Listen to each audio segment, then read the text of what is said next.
Hey yo, Joe Torre here, the whatever you want to call me, of the Yinzer Baseball Confederacy and the Black Sox. Wanted to update some guys with what's going on as we lock in another pitcher here for the upcoming future, which is awesome. Left-handed pitcher that was released from the Atlantic League will be joining the Yinzer Baseball Confederacy.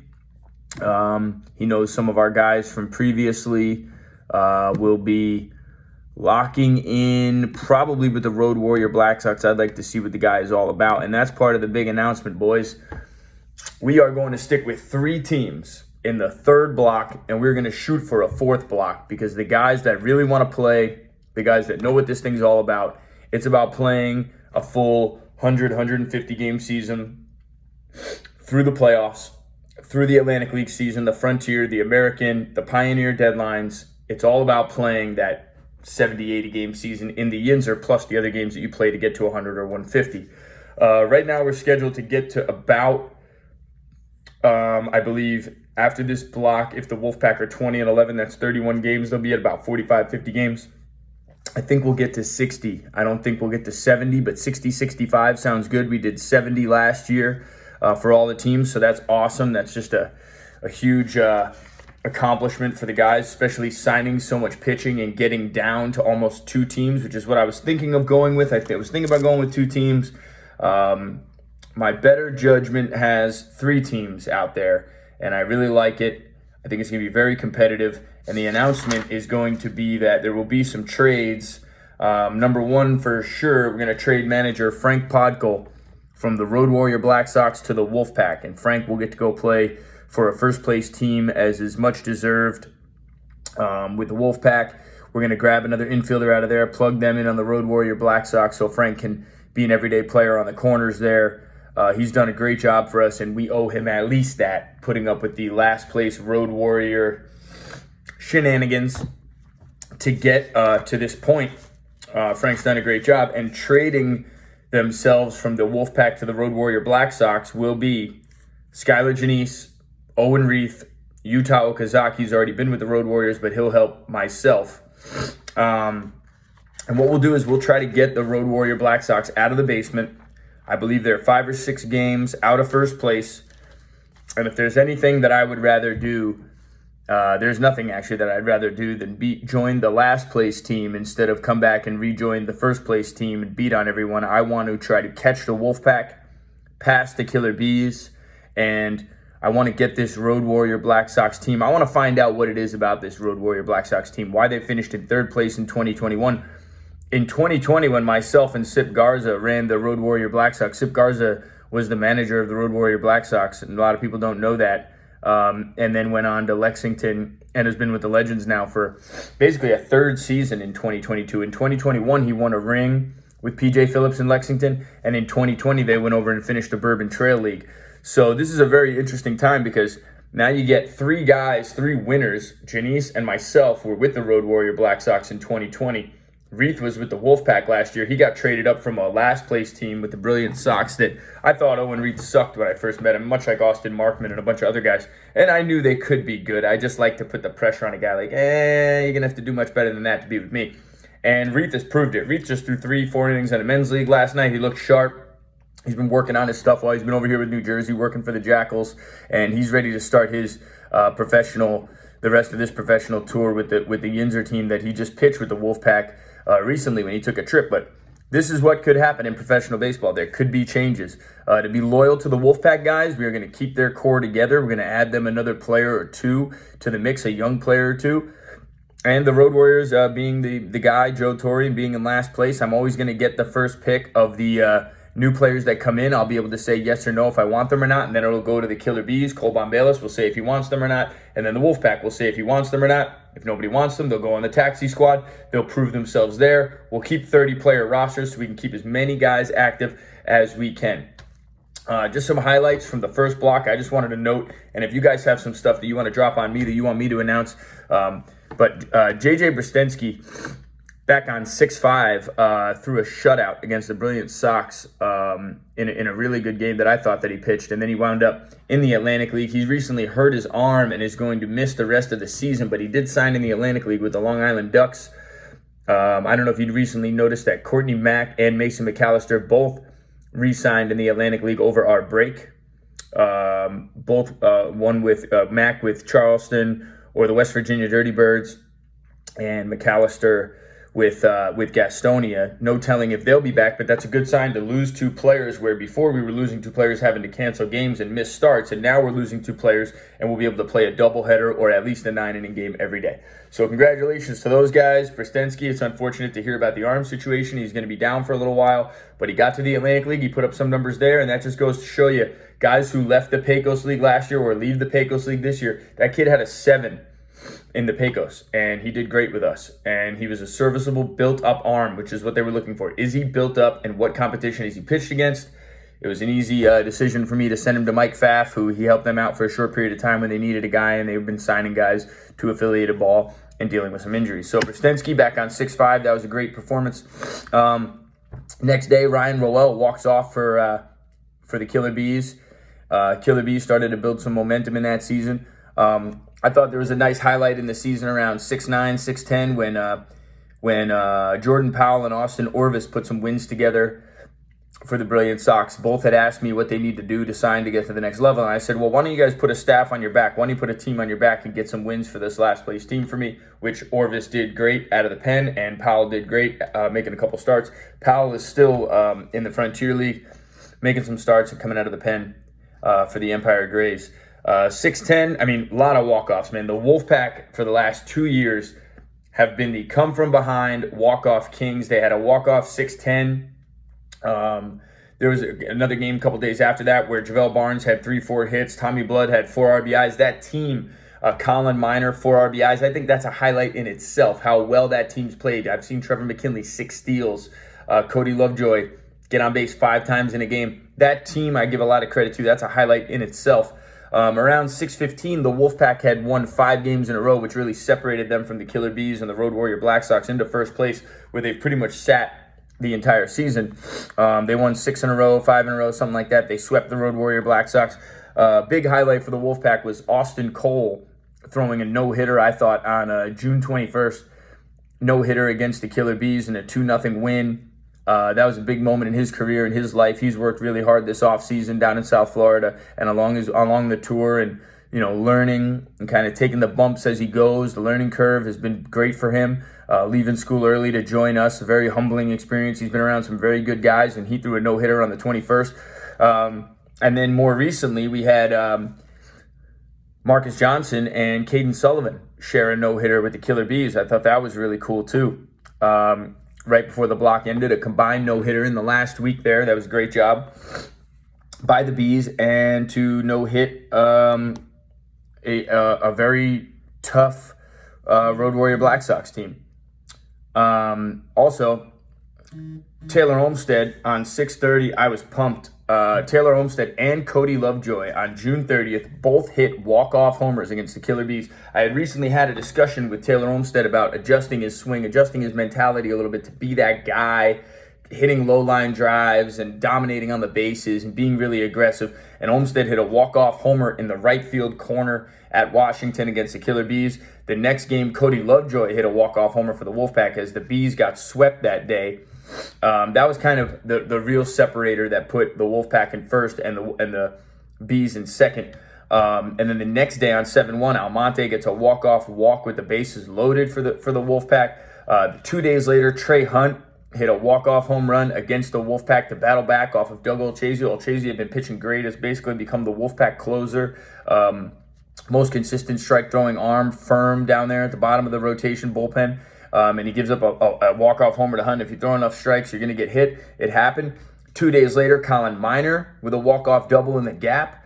And then the next day, Alex Golombuski hit a 2-run game-winning homer for the Killer Bees, put the Killer Bees up, and then they finished the game. That was a great accomplishment, I thought, for Golombuski. I think it was his first professional home run. I'm not sure. There's also been a couple of other things, like Nick Dabrowski, absolutely on fire, like 3-4 hits a game. The kid's hitting .330 everywhere he goes, every year. When that kid gets healthy, gets the arm healthy, he's going to be a force to be reckoned with. Cody Lovejoy has absolutely been on fire. Colin Miner has absolutely been on fire. You guys got to see an awesome display of Ray Jones, who is now pretty much done playing, finished out with the Yinzer with the Killer Bees and really put on a display for them. And I don't know if you guys realize how important or how special it is to witness things like that.